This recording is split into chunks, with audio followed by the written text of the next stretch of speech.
आज तो हेडिंग पता है क्या पढ़ने वाले हो आज? जल्दी बोलो। Projectile motion, simple. तो अब सवाल ये उठता है कि भाई मुझसे क्यों पढ़ें, रेजोनेंस में भी तो पढ़ा रहे हैं लोग, एलन में भी तो पढ़ा ही रहे हैं, ठीक। वाइब्रेंट भी है, ठीक। रेजोनेंस में टॉप बैच भी है, लोअर बैच भी है। तो मुझसे इसलिए पढ़ें क्योंकि एफर्टलेस प्रोजेक्टाइल है। एफर्टलेस का मतलब बिल्कुल भी दिमाग पे जोर नहीं आएगा। बात समझो, दो तरीके के इंजेक्शन लगाने वाले लोग होते हैं, एक जो दर्द होता है, एक ऐसे लगा देते हैं कि दर्द नहीं होता, ठीक, सिंपल।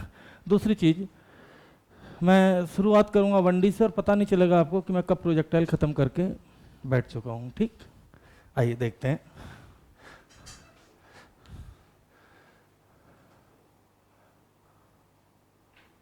हेडिंग है प्रोजेक्टाइल मोशन, ठीक। तीसरी चीज़, इसको पढ़ने के बाद आपको कभी भी रिवीजन करने की ज़रूरत नहीं पड़ेगी।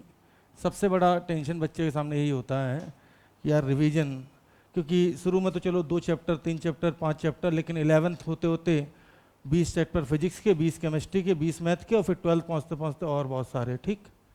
तो अपन भूल जाते हैं भाई। चलिए, तो पहले मैं आपको बताता हूँ कि प्रोजेक्टाइल में, सिंपल, प्रोजेक्टाइल का मतलब है कि कोई भी बॉल या कोई भी पत्थर किसी पे फेंक के मार दो या फिर किसी को दे दो, ठीक। तो इसमें पहला केस ये है, पहले पेज पे आप देखोगे कि भाई हमें पढ़ना क्या क्या है। तो पहला केस होता है ground to ground. Ground to ground का मतलब है आप भी यहाँ खड़े हो, मैं भी यहाँ खड़ा हूँ, और मैंने एक कोई बॉल ऐसे दी, ठीक, किसी एंगल थीटा पे, तो आप तक पहुँच गए। शायद इतने में कोई दिक्कत नहीं। अच्छा, एक चीज़ मैं बता दूँ, जहाँ से भी मैं बॉल को फेंकूंगा उसको ऑरिजिन मान लेते हैं। जहाँ से भी बॉल को फेंकेंगे हम उसे ऑरिजिन मान लेते हैं। और अगर मैं वेक्टर के हिसाब से चलूँ तो कोई भी वेक्टर जो ऊपर की तरफ है ना, वो पॉजिटिव होगा, प्लस जे कैप भी बोल सकते हो। जो नीचे की तरफ है वो नेगेटिव होगा, जो आगे की तरफ है पॉजिटिव, और जो पीछे की तरफ है वो नेगेटिव, ठीक।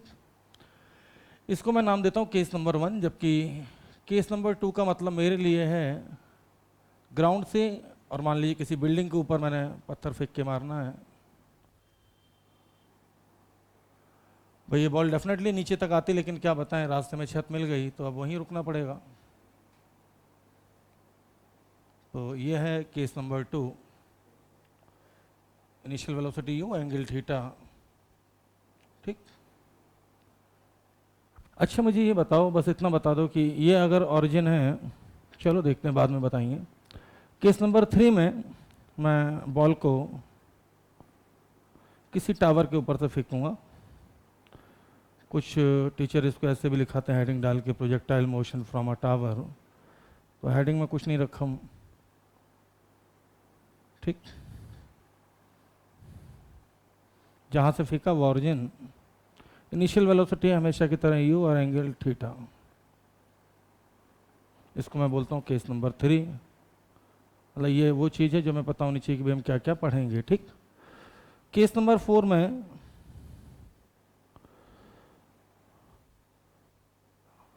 है तो 3 जैसा ही, लेकिन इसमें बॉल को हॉरिजॉन्टली प्रोजेक्ट करते हैं ऐसे। ग्रेविटी की वजह से इसका पाथ डेविएट होगा और ये इस शेप में जाएगा, ठीक। जहाँ से फेंका वो ऑरिजिन, इसको मैंने नाम दिया हुआ केस नंबर 4।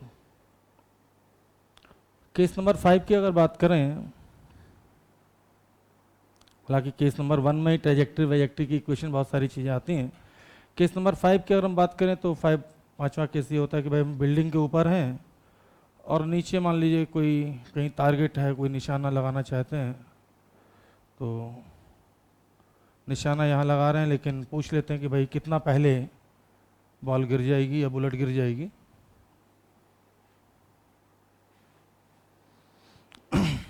अगर आप मेडिकल की तैयारी कर रहे हैं तो डेफिनेटली मैं आपको बता दूं 1, 2 और एटमैक्स 3। लेकिन अगर आप एडवांस तक जाना चाहते हैं तो ये 5, और 5 के अलावा 2 केस और, projectile motion from incline plane.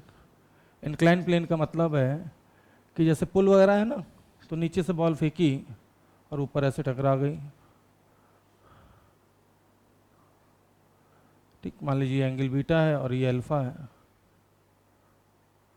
तो इसको बोलते हैं अप द इंक्लाइन प्लेन, ठीक। इसको यहाँ पे लगा के इसलिए रखना पड़ रहा है क्योंकि एसी से थोड़ा थोड़ा लीकेज हो रहा है। अब नीचे से ऊपर फेंक सकते हो तो ऊपर से नीचे भी फेंक सकते हो।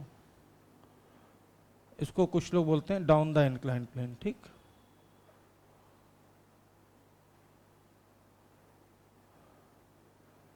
ठीक है।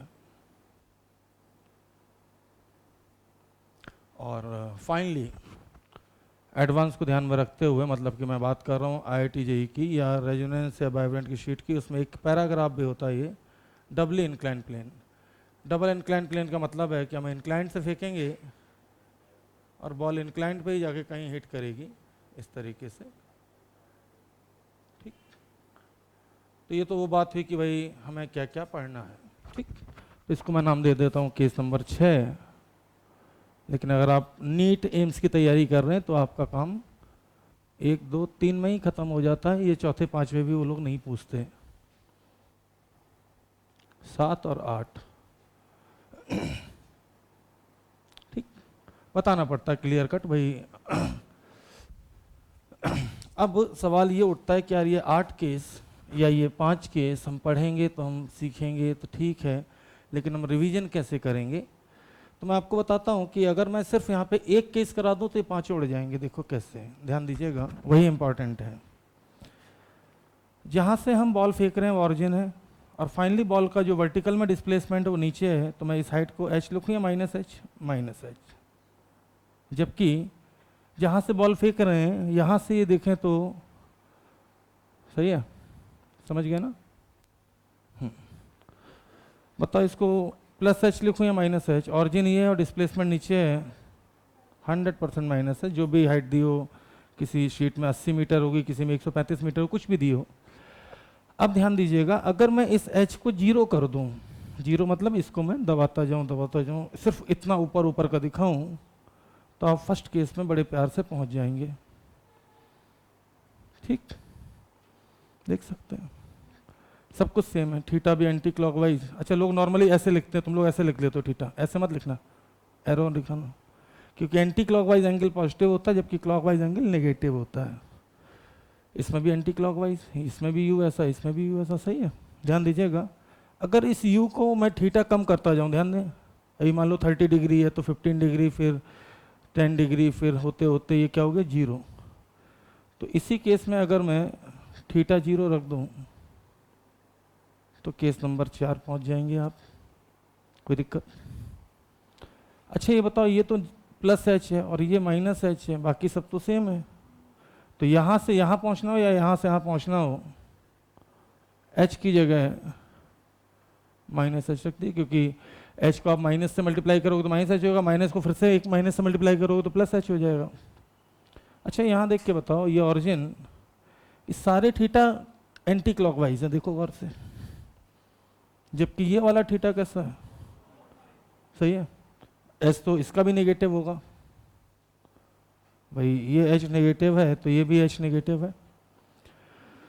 तो यहाँ से यहाँ पहुँचने के लिए थीटा को -थीटा से रिप्लेस कर दीजिए, आप यहाँ से यहाँ या यहाँ से यहाँ पहुँच जाएंगे। कहने का मतलब है कि अगर हम जल्दी में हैं और हम एग्ज़ाम के पहले मतलब 5 केस रिवाइज नहीं कर सकते तो 1 कर लो, ठीक, कोई दिक्कत? अब बात करते हैं इंक्लाइन की। गौर से सुनिएगा, हम सबको ये पता है कि जी ऐसे लगता है और कंपोनेंट अगर करें तो जी साइन बीटा इधर आएगा जबकि जी कॉस बीटा इधर आएगा। ध्यान से देखो, जब इधर से इधर बॉल फेंकोगे, मतलब कि पुल पे ऊपर चढ़ रही है तो ये जी साइन थीटा रिटार्डेशन देगा, हाँ है ना? जबकि जब ऊपर से नीचे फेंकोगे तो यही जी साइन थीटा एस्लेशन देगा। ऐसे समझो पुल पे साइकिल चढ़ाएं तो मुश्किल से चढ़ती है, उतारें तो अपने आप। इसका मतलब है कि यहाँ पे अगर मैं बीटा को -बीटा से रिप्लेस कर दूं, बीटा की जगह -बीटा। वैसे भी अगर हम ध्यान से देखें, यहाँ देखिएगा जरा, इसमें अल्फा के रेस्पेक्ट में बीटा सेम सेंस में है, देखो जरा डायरेक्शन, अल्फा के रेस्पेक्ट में देख रहे हैं बीटा सेम सेंस में, जबकि यहाँ अल्फा के रेस्पेक्ट में है बीटा अपोजिट सेंस में है। तो कभी भी अप द इंक्लाइन प्लेन से डाउन द इंक्लाइन प्लेन आ रहा हो तो सिर्फ बीटा की जगह -बीटा कर दो, काम खत्म, ठीक। ये अलग है बिल्कुल, ठीक। तो ये है कि भाई तुम्हें प्रोजेक्टाइल में क्या क्या पढ़ना है। ठीक, नोट कर लीजिए। अब ये लिखोगे कैसे, रुक जाओ, कॉपी 90 डिग्री से रोटेट करके आएंगे सारे फोटो, क्योंकि अगर आप ध्यान से देखें तो मेरा जो बोर्ड है वो इस तरीके से है और आपकी कॉपी इस तरीके से है, क्योंकि अगर आपने सीधी कॉपी में लिखा तो ये सारे पार्ट आएंगे ही नहीं। तो अभी मैंने सिर्फ ये बताया है कि कितने केस मुझे पढ़ने हैं और कैसे मैं अपने रिवीजन को शॉर्ट कर सकता हूं। भाई बाई वन गेट 4 फ्री, इससे अच्छा क्या मिलेगा यार। ये तो अभी बाई वन गेट 2 फ्री तक सुना है।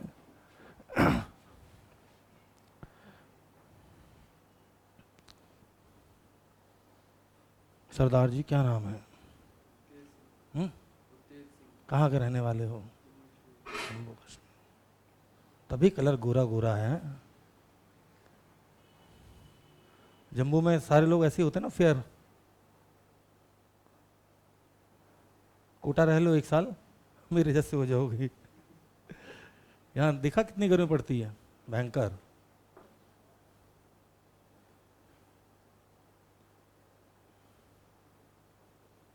जम्मू कश्मीर मान के चलो स्वर्ग है भैया। और कोटा में अगर तुम मई जून का महीने अगर बीत गया, दोपहर में अगर साइकिल लेके निकल जाओ भाई साहब, खुद के घर वाले नहीं पहचानेंगे 2 महीने बाद।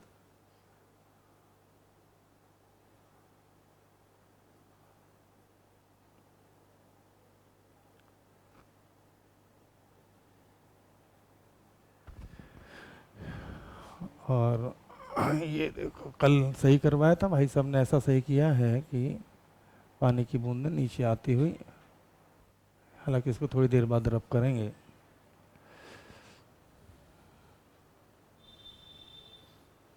क्या हुआ?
ये तो ये बात है कि भाई क्या पढ़ना है, अब पढ़ के भी देखें।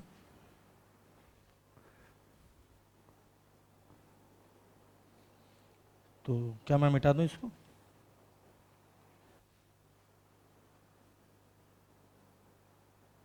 हाँ, एक इंक्लाइन से दूसरे इंक्लाइन पे।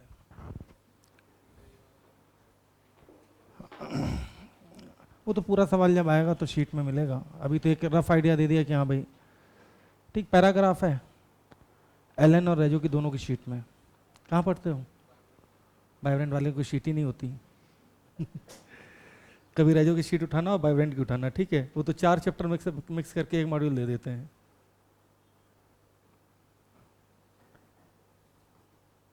मतलब न्यूटन लॉ, मोशन, फ्रिक्शन और सेंट थॉमस तक पता चला एक ही जरा सा मॉड्यूल दे दिया। वो बहुत कम सवाल देते हैं। जहाँ भी पढ़ रहे हो एक बार देखा जरूर करो कि दुनिया में क्या चल रहा है, अदर इंस्टीट्यूट्स में कहीं ऐसा तो नहीं हमसे बेहतर पढ़ा रहे हैं, क्योंकि कंपटीशन है यहाँ। और कंपटीशन का सीधा मतलब है कि दूसरे का स्कोर कार्ड देखते रहना अपने को, भाई तभी तो पता चलेगा।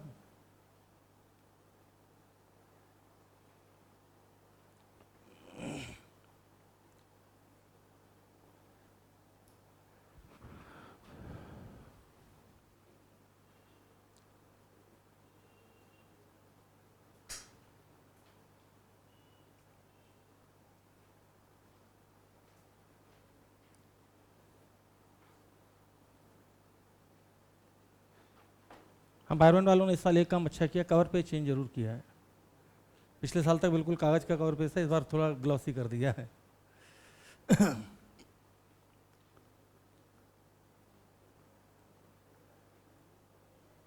चले आगे, चलिए आगे बढ़ते हैं। यार मैं शुरुआत करूंगा वनडी से। एक सवाल देते हैं आपको, बिल्कुल छोटा सा, मिटा दें, ठीक? बिल्कुल छोटा सवाल देते हैं, देखें कितने सेकंड लगते हैं आपको सॉल्व करने में, और बाद में मैं कितने सेकंड में सॉल्व करा सकता हूं। किसी से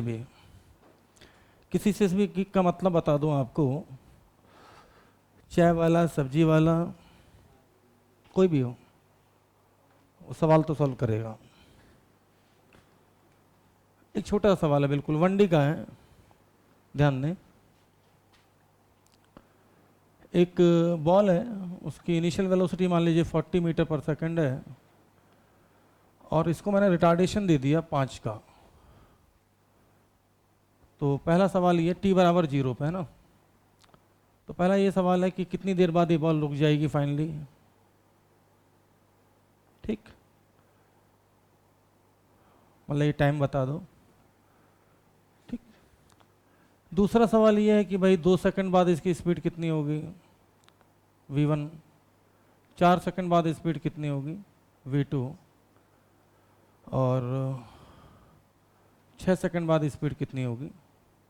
यहाँ मैं टाइम दे रहा हूँ आपको, v1, v2, v3 पूछूंगा आपसे सिर्फ। मतलब ये 10th क्लास का ही सवाल मान लो, 10th में हम इतना कर लेते थे। साथ में मुझे ये भी बता दो कि डिस्टेंसेस कितने होंगे। मान लीजिए मैंने इसको यहाँ से यहाँ तक x1 बोल दिया, तो यहाँ से यहाँ तक x1 बता दो भाई, या टोटल बता दो भाई, x2 टोटल पूछ लिया। फिर मैंने कहा कि नहीं यार ये तुम ऐसा करो कि यहाँ से यहाँ तक के बीच की x3 बता दो, सिर्फ बीच की बता दो बस, है ना। फिर मैंने कहा कि नहीं नहीं यार ऐसा करो तुम तो, हालांकि कोई चालाकी मत करना, कोई चाहेगा तो x1 और x3 जोड़ के x4 पूछ लिया मैंने, मान लीजिए। मतलब जितने पॉसिबल सवाल हो सकते हैं मैं चाहता हूँ कि सब आप बताएं। मान लीजिए यहाँ से यहाँ तक मैं x5 पूछ लिया, है ना। फिर मैंने कहा यार ये भी पूछ ही डालो। कोई भी ऐसे नहीं करेगा, कैसे नहीं करेगा बताता हूँ आपको, कि पता चला कि x1 पता है, x3 पता है, तो दोनों को ऐड करके फिर x4 निकाल लिया ना। आप ऐसे मान लो कि मैंने x3 नहीं पूछा होता, x1 नहीं पूछा होता, डायरेक्ट x4 पूछा होता, तो आप कैसे करते हैं ना, ठीक? फिर ठीक है, इतना बता दो बहुत है। सवाल 10th क्लास का है, ये बात कंफर्म है, और मैं इसी से पूरा प्रोजेक्टाइल खत्म करने वाला हूँ। प्रोजेक्टाइल का कोई भी केस हो मैं इससे ख़त्म कर दूंगा। ये ओपन क्लास में रखता है इसलिए हूँ कि एक बार आओ देखो तो सही दुनिया में क्या चल रहा है। नहीं तो अपन जहाँ खड़े होते हैं ना वहीं खुश रहते हैं कि यार हाँ तो बहुत बढ़िया पढ़ रहा है। हमारा टारगेट क्या होता है कि हमसे शीट सॉल्व हो जाए, लेकिन शीट कितनी जल्दी सॉल्व हो जाए ये टारगेट नहीं होता। और यहाँ पे दुनिया चलती है स्पीड पे। लावा का फ़ोन 7,000 का और एप्पल का 1 लाख का इसलिए क्योंकि एप्पल का हैंग नहीं करता, स्पीड अच्छी होती है।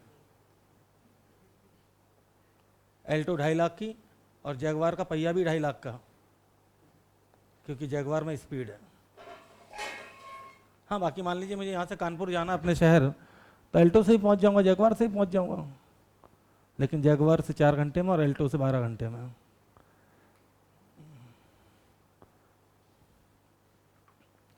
भाई मैच में तुम भी क्या देखते हो, स्ट्राइक रेट ही तो देखते हो। पहला सवाल ये होता है कि कितने रन बनाए, और दूसरा तुरंत की तुरंत लोग पूछते हैं कितनी बॉल में बनाए।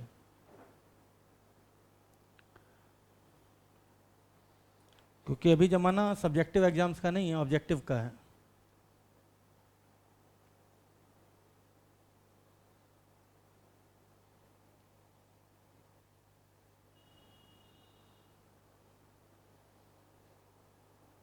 ये सारे सवाल अभी 10-12 सेकंड बहुत है मेरे लिए और तुम्हारे लिए भी सीखने के बाद।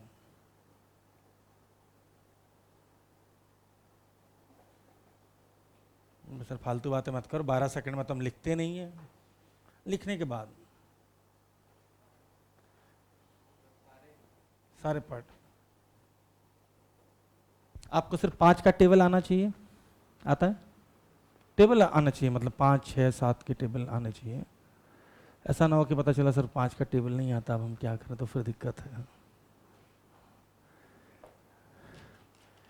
उसके लिए भी दिक्कत नहीं है, बगल में शिव ज्योति स्कूल है, 5th क्लास में एडमिशन आपको करवा देंगे।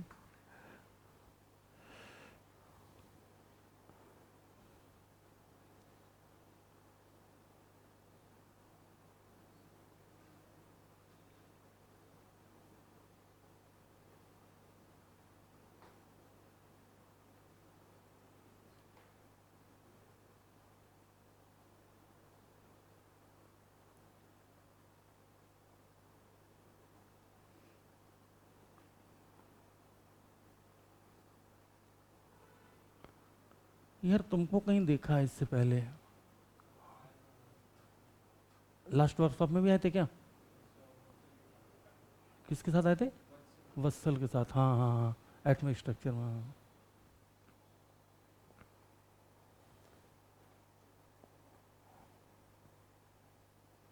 मुझे याद नहीं आ रहा था पूरा कि मैंने देखा तो है।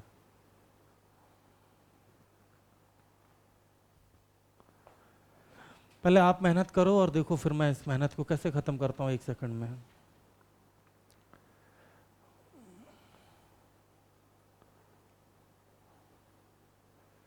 दंगल मूवी देखिए, तो किसी भी फाइट को जीतने के लिए 2 चीजें होती है, एक तो पावर और दूसरी ट्रिक्स, दाव पेच। याद करो, वो अगर दाव पेच अच्छे हैं तो आपके पास पावर कम भी है ना, तो भी आप टेक्निक्स, क्रिकेट भी टेक्निक्स के दम पे ही चलता है।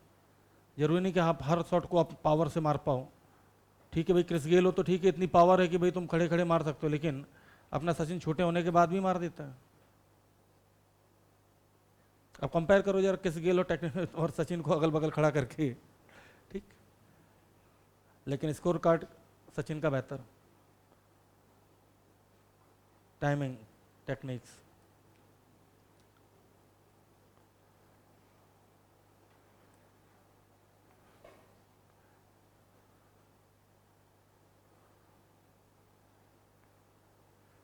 मेरी लाइफ का सीधा मंत्र है, मेहनत कभी करूंगा नहीं, लेकिन काम भी पूरा होना चाहिए। मेहनत बिल्कुल कम से कम करो, और लेकिन काम भी कोई ना रुके। क्योंकि अगर मेहनत से पैसा कमाया जाता तो मजदूर होता सबसे रईस। इसलिए हमेशा ऐसे मेथड सोचो जिससे कि मेहनत करनी ना पड़े और सवाल भी जल्दी सॉल्व हो जाए, क्योंकि नंबर तो चाहिए, सबको चाहिए। चलिए मैं आपको बताता हूँ कि कैसे कर रहे हैं आप लोग और मैं कैसे करूँगा, ध्यान दीजिएगा। देखिए वाइब्रेंट में अगर आप पढ़ते हैं तो किसी से भी आप ये सवाल डालेंगे तो वो ऐसे जवाब देगा, अरे जो वाइब्रेंट कहीं भी पढ़े उससे मतलब नहीं है।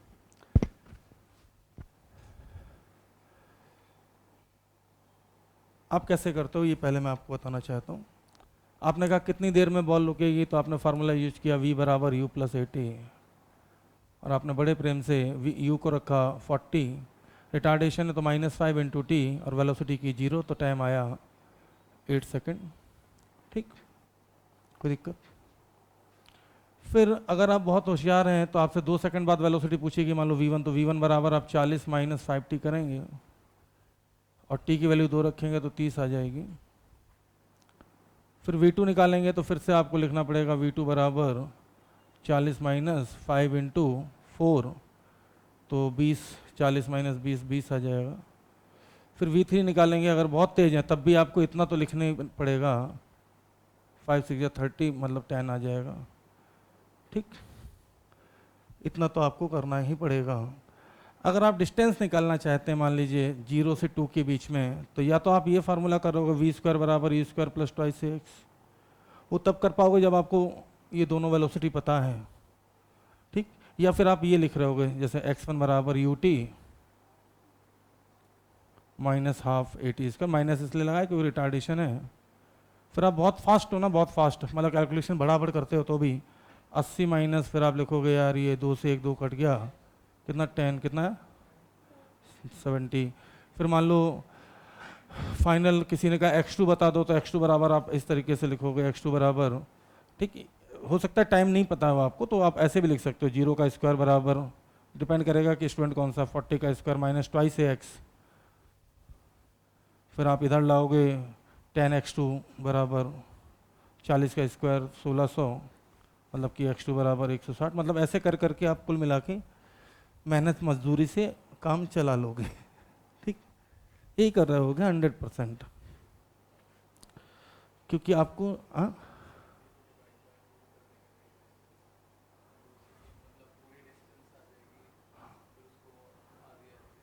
नहीं, आधी आधी कैसे, इक्वल टाइम में इक्वल नहीं चलेगा भाई, वेलोसिटी बढ़ रही है लगातार।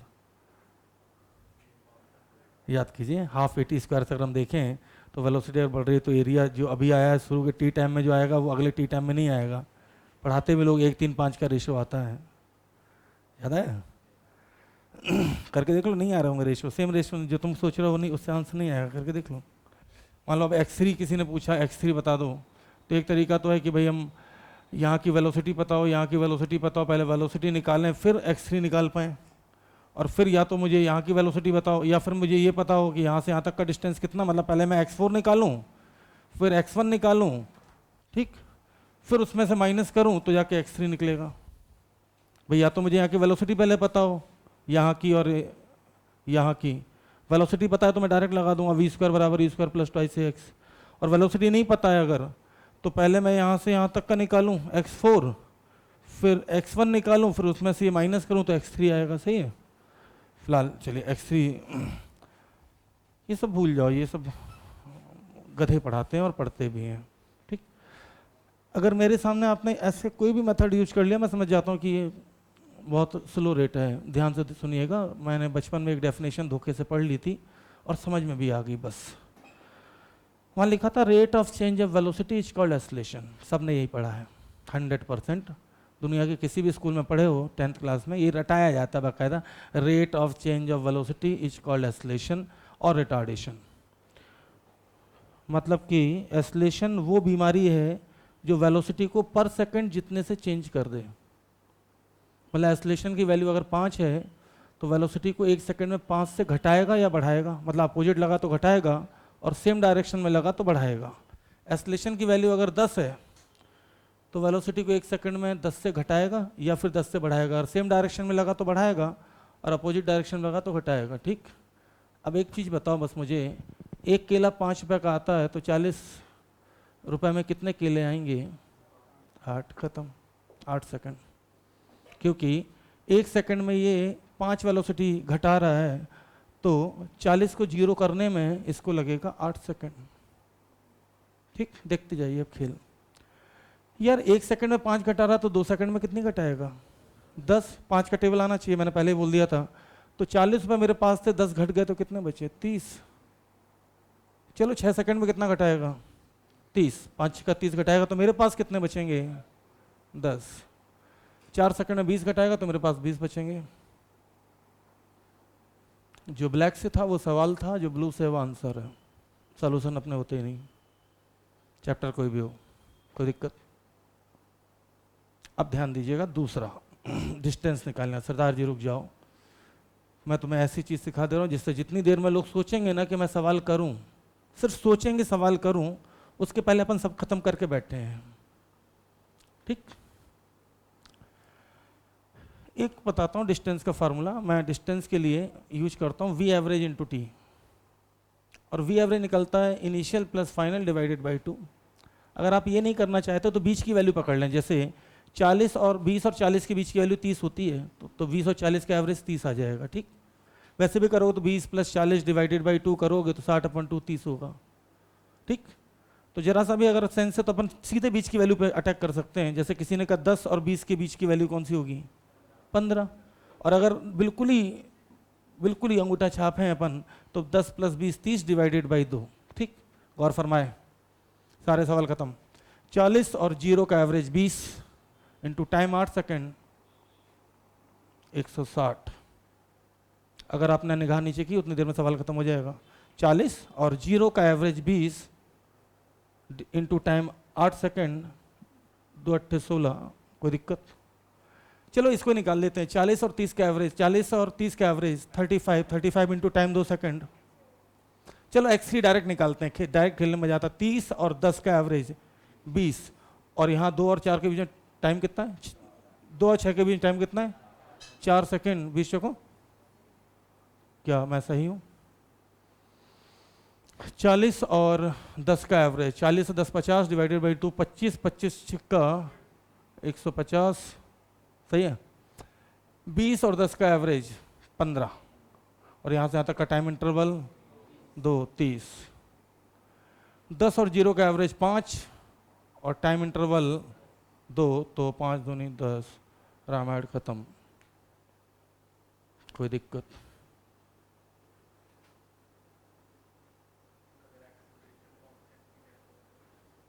वेरिएबल एक्सीलरेशन पे तो इक्वेशन भी नहीं चलती, फिर तो इंटीग्रेट करना पड़ता है, तो फिर तो इक्वेशन फेल हो जाएगी, तो ये भी फेल हो जाएगा। कोई दिक्कत? तुम आधा घंटे मेहनत करते और मैं 5 सेकंड में रामायण खत्म। कोई दिक्कत? नोट कर लो। सॉल्यूशन सिर्फ तुम जानते हो क्योंकि तुम आए हो मेहनत करके वर्कशॉप क्लास में। कॉपी पटक देना किसी के सामने, बता दे मैंने क्या किया तो मैं मान जाऊंगा। ये लिखना साइड में, और लिखना गधा छाप मेथड। ये अगर मन करे तो लिख लेना साइड में, नहीं तो ऐसा लगेगा कि मैंने कुछ कराया नहीं, पढ़ाया नहीं। डेफिनेटली मैंने सारे सवाल ऐसे भी किए, लेकिन अगर कोई इस मेथड से करता है डेट मीन्स ये है गधा।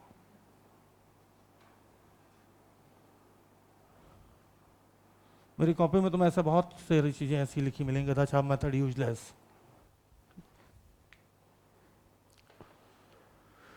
तुम सोचो ना, जितनी देर में कोई सोचेगा ना कि सवाल शुरू करूं, उसके पहले तुम खत्म कर चुके होगे सारे पार्ट। सिर्फ 5 का टेबल आना चाहिए या 10 का टेबल आना चाहिए, मतलब जो भी रिटार्डेशन उसकी टेबल आनी चाहिए। मैं इतने से प्रोजेक्टाइल भी खत्म कर दूंगा पूरा। और ये मैं चाय वाले को भी सिखा सकता हूँ 100%, क्योंकि चाय वाला भी जानता है 1 केला 5 रुपये का, तो 40 रुपये में 8 केले आएंगे। उससे वेलोसिटी की टर्म में बात ही नहीं करूँगा। मैं तो उससे बोलूँगा मेरे पास 40 रुपये, मैं 1 केला खरीद रहा हूँ 5 रुपये के रेट से, तो बता 2 केले में कितने खर्च हो गए? बोले 10, तो बचे कितने मेरे पास? बोल देगा 30।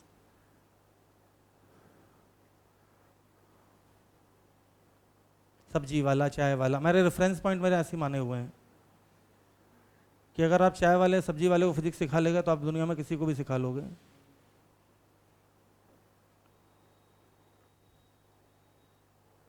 अभी तो कहानी शुरू हुई है।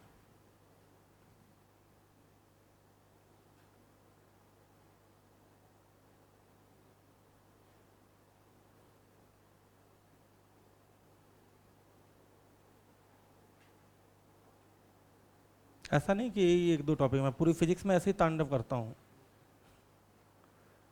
मतलब आईआईटी का 10 नंबर का सवाल जो सब्जेक्टिव आता था ना, जो अरिहंत में 2 पेज में सॉल्व है, मैं 2 लाइन भी नहीं लिखने देता। देखो मजा तभी है, कोई आदमी किसी से लड़ रहा पिछले 2 घंटे से और जीत ही नहीं पा रहा, आप आए मर गया, तभी मजा है। ठीक है, 1 घंटे लड़ रहे हो, मार रहे हो उसको।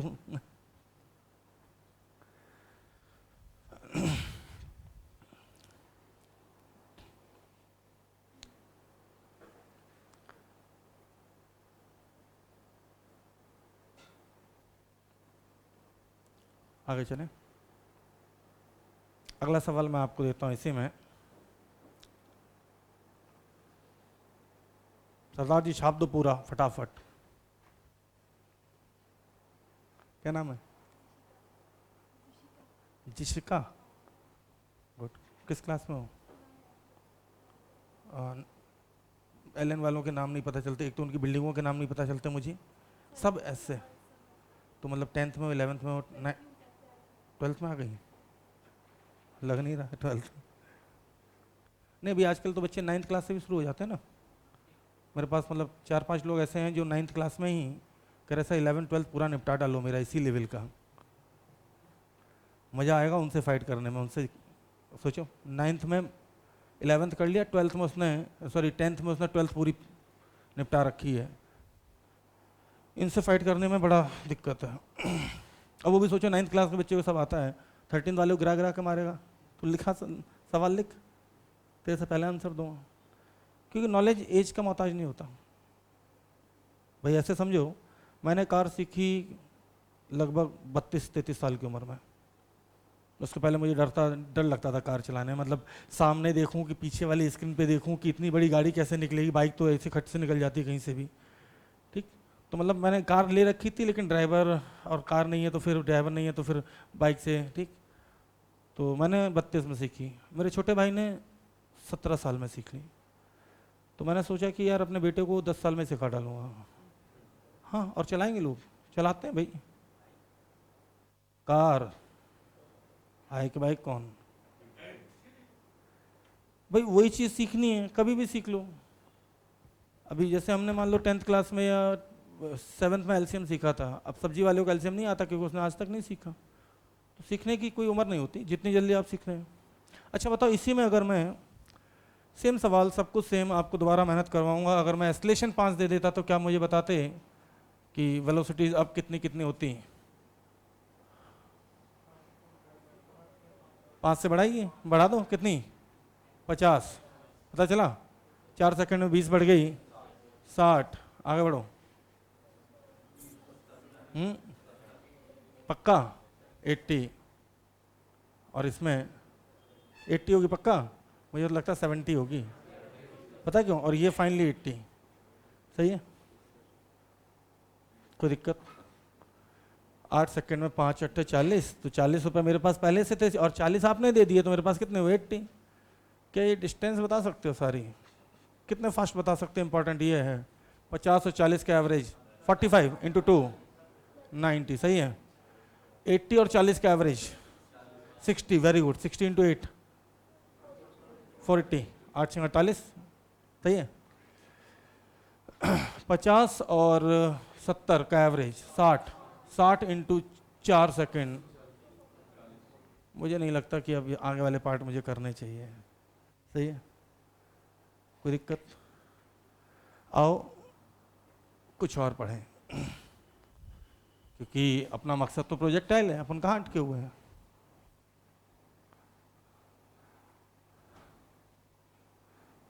अभी तुम देखोगे कि ना कोई फार्मूला यूज करूंगा, ना कुछ ना कुछ। इसको नोट करना चाहते हैं कर लीजिए, नहीं करना चाहते तो भूलेंगे भी नहीं, ये भी कंफर्म है।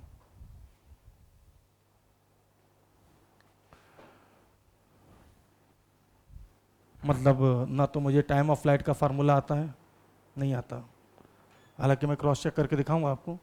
ना ही मुझे रेंज का फार्मूला आता, ना मुझे मैक्सिमम हाइट का फार्मूला आता, ना ही मेरी कॉपी में हेडिंग है calculating velocity vector of a projectile after time T, ऐसे हेडिंगें होती हैं। Calculating velocity of the projectile after height h, ठीक, ऐसी अलग अलग बहुत सारी बड़ी बड़ी हेडिंगें लोगों ने करवाई हैं, ठीक। मेरा बोर्ड यहाँ से वहाँ भी नहीं पहुँचेगा, और ऐसे 20 सवाल मैं बिना पेन के सॉल्व कर दूंगा। मैं क्या आप भी कर दोगे यहाँ से जाते जाते? भाई सब लगता है चाय वाय लेके आए हैं। कूल आ करो यार लाइफ में। मेरे यहाँ जितने भी लोग पढ़ते हैं ना, मुझे कभी भी टेंशन में नहीं देख सकते हैं। हाँ, काम करने की स्पीड भयंकर रखता हूँ। मतलब मैं अंदर घुसूंगा ना तो कोई हाय हेलो नहीं, बस ये कहते घुसूँ बैठ जाओ बैठ जाओ बैठ जाओ। पता क्यों? क्योंकि मैं रेस तब शुरू करता हूँ, निकल जाऊँ देखता रहूँगा। आधी डिस्टेंस से तो तुम पहुँच जाओगे ना, तब मैं अपनी गाड़ी स्टार्ट करूँगा। जीतूंगा मैं, जीतूंगा मैं, क्योंकि तुम चलाओगे बैलगाड़ी और मैं जगुआर। जूम जगुआर और मुझे लेनी थी, लेकिन ये कोटा में रह के नहीं ले पाएंगे कभी, सर्विस सेंटर ही नहीं है। अब सर्विस के लिए या तो दिल्ली भेजो या जयपुर भेजो, और जयपुर में भी अच्छे मैकेनिक नहीं है वहाँ पे उनके। वो चंद्रशेखर शर्मा की लैंड रोवर खराब हो गई थी, साले दिल्ली भेज लेके जानी पड़ी उसको। वो रेजिडेंस में जो एच ना चेसेस, हाँ हाँ, लैंड रोवर ले तो ली ले भाई ने, ठीक। अब चलाए ना डर के मारे कि स्क्रैच लग जाएगा। तो ली क्यों थी? मैं तो हटा साइड में, ठीक। मैं तो गया एक्सयूवी ले आया, मैंने महिंद्रा की है, 20 लाख में ठुक भी जाएगी तो भी कोई टेंशन नहीं है, फिर खरीद लेंगे। ध्यान देना, अभी मैं मोशन अंडर ग्रेविटी पढ़ाऊंगा। एक बॉल है जिसको मैंने ऊपर की तरफ वेलोसिटी दी 30, ठीक। कोई थ्योरी नहीं आती मुझे, कोई फार्मूले नहीं आते। डेफिनेटली बॉल ऊपर जाएगी, लेकिन साथ में इसकी वेलोसिटी कम भी होगी। कम इसलिए होगी क्योंकि ग्रेविटी लग रही होगी नीचे। कोई दिक्कत? याद रखना ग्रेविटी की वैल्यू 10 होती है, कोई दिक्कत तो नहीं। तो थोड़ी देर बाद ये वेलोसिटी 0 हो जाएगी। बता सकते हो 30 को 0 होने में कितना टाइम लगेगा? 3 सेकेंड। टाइम ऑफ फ्लाइट बताऊं? 3 जाना 3 आना, टोटल कितना? 6 सेकेंड। मैं क्या करूं? मेथड इतने आसान है। 30 है और 10 से घटा रहा है, तो 10 से घटाएगा तो 30 को 0 करने में टाइम लगेगा। जाना 3, और घड़ी अगर मैंने यहाँ से स्टार्ट किया तो आना 3, टोटल 6। देखते जाना भाई, इतने में कोई दिक्कत? एक बच्चा बोला सर 50 होती तो? मैंने कहा भाई 5 जाना 5 आना। बोले नहीं सर आप गड़बड़ पढ़ाते हो, 52 होती तो? मैंने कहा 1 पॉइंट शिफ्ट कर दिया कर बस। 30 में 3 आया ना, मतलब कि 0 से 1 पॉइंट पहले। तो 52 होती तो कितना? 5.2 जाना 5.2 आना, 10.4। क्या दिक्कत है? मतलब वो टेस्ट कर रहा था, ठीक। अभी मैं जवाहर नगर में क्लास लेके आया कि कोई अनशन वैल्यू दूंगा तो कैसे कर पाओगे? बोले 74 होती तो? मैंने कहा 7.4 जाना 7.4 आना, ठीक। बोले 740 होती तो? मैं 740 में 1 पॉइंट कम कर दे, 74 सेकंड जाना 74 सेकंड आना, ठीक। कहने का मतलब जितनी देर में तुम सोचोगे ना मुन्ना कि मैं सवाल सॉल्व कर रहा हूँ कि ना करूँ, सवाल खत्म। मैक्सिमम हाइट बता सकते हो? 45, 30 और 0 का एवरेज 15, 15 तो 45, 15 का टेबल आना चाहिए। पता लोग कैसे करते हैं? u/2/2g, फिर उसकी वैल्यू रख के। इतना ना हो पाएगा हमसे मेहनत, ध्यान दीजिएगा जरा। वो मैंने पढ़ाया इसलिए कि इसको इसमें अप्लाई करूं, और इतने गंदी तरीके से अप्लाई करूंगा कि तुम्हें कॉपी लेके कहीं भी चले जाओ, कोई नहीं समझ सकता मैंने क्या पढ़ाया, बल्कि लोग बोलो कुछ पढ़ाते ही नहीं है। एच मैक्स क्या आप 45 समझ गए या दोबारा समझाऊं? एक बार फिर बताऊं। 30 और 0 का एवरेज 15। अगर आप एवरेज नहीं ले पा रहे तो 30 + 0 डिवाइडेड बाई 2 करें तो 15 इंटू टाइम 3 सेकेंड 45। अच्छा एक चीज बताओ, मैं पूछूं 1 सेकंड बाद वेलोसिटी कितनी होगी? बता।